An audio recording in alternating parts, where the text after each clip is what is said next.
back-to-back qui vous fait découvrir de multiples secteurs professionnels à travers différents métiers.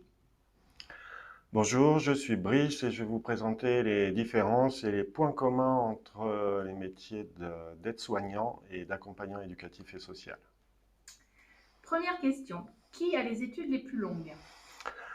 Alors, les études les plus longues, ce sera l'aide-soignant, mais ça se joue à très peu de choses, puisque l'aide-soignant a 1540 heures de formation pratique et théorique, alors que l'accompagnant éducatif et social en a 1427, donc ça se joue à très peu de choses près.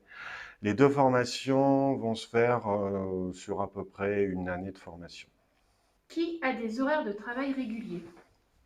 Alors, tout dépend le champ d'intervention, d'activité du professionnel. Un aide-soignant, tout comme un accompagnant éducatif et social, peuvent par exemple intervenir dans un institut médico-éducatif en externat et à ce moment-là, ils auront des horaires de travail régulières entre 9 heures et 17 heures, disons. Ensuite, chacun d'entre eux peuvent aussi intervenir dans des structures d'accompagnement, d'hébergement pour personnes âgées ou personnes en situation de handicap. Et là, ils seront soumis à des horaires plus décalés de matin ou de soir. Qui travaille avec un public très diversifié?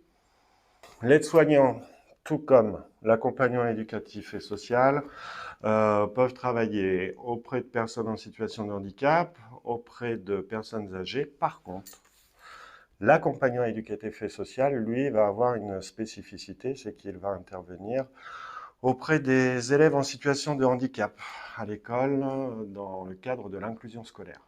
Qui est soumis au secret professionnel? L'aide-soignant va être soumis au secret professionnel. Par contre, l'accompagnant éducatif et social, lui, sera soumis à la discrétion professionnelle. Donc voilà, le secret professionnel va plutôt viser la protection, le respect de la vie privée de la personne, alors que la discrétion professionnelle va plutôt mettre en exergue le service et le champ d'activité dans lequel le professionnel travaille. Qui est plus dans la relation d'aide et dans l'accompagnement?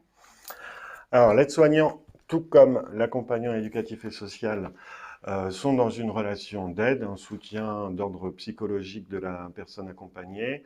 Par contre, l'accompagnant éducatif et social aura une relation d'accompagnement un petit peu plus large puisqu'il va notamment pouvoir accompagner sur de la gestion administrative ou alors de la gestion de budget auprès des personnes accompagnées. Qui fait le plus d'actions collectives? Alors, l'aide-soignant, tout comme l'accompagnant éducatif et social, peuvent réaliser des actions collectives auprès des personnes accompagnées. L'accompagnant éducatif et social a quand même la spécificité de cet accompagnement, normalement au travers de projets d'animation notamment, qui fait l'objet de tout un module de formation de la formation d'accompagnant éducatif et social. Qui a le plus de possibilités d'évoluer professionnellement? Alors, ce qui est important de rappeler, c'est que les deux professions, ces deux métiers interviennent dans des champs d'action différents. L'aide-soignant est un professionnel du paramédical, donc il a tout à fait la possibilité d'évoluer par la suite vers une formation d'infirmier, par exemple. L'accompagnant éducatif et social, on est sur une profession et un métier du social, donc il sera plutôt amené à évoluer vers un métier de moniteur éducateur ou éducateur spécialisé par exemple. Cependant, les nouveaux référentiels de formation permettent aux aides-soignants et aux accompagnants éducatifs et sociaux de pouvoir établir des passerelles entre ces deux métiers-là, c'est-à-dire que un accompagnant éducatif et social peut tout à fait évoluer vers la formation d'aide-soignant avec des allègements et des dispenses de formation. Et c'est la même chose pour les aides-soignants.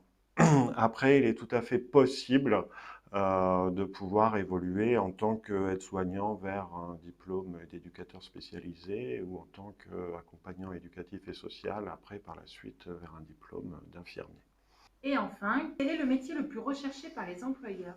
Les deux professions, que ce soit l'accompagnant éducatif et social, tout comme l'aide-soignant, sont des professionnels très recherchés de la part des employeurs à l'heure actuelle, à la fois dans le secteur hospitalier, dans le secteur social et médico-social, dans les structures d'hébergement, d'accueil pour personnes en situation de handicap ou personnes âgées. Également pour les accompagnants éducatifs et sociaux dans le cadre de l'inclusion scolaire. Ce sont deux professions où on est en manque de professionnels et où il y a une forte possibilité d'employabilité par la suite.